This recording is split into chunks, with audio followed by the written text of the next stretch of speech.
నువ్వు కన్న కలలే నిజమవుతాయి చూడు, అందుకే ఉన్నాడు ఈ నాన్నే తోడు.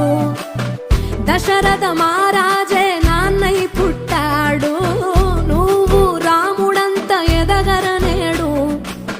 చరితలు ఎన్నడు చూడని మమతల గూడే వీధిరో, సంపద అంటే ఏదో కాదురో, ఇంతకు మించి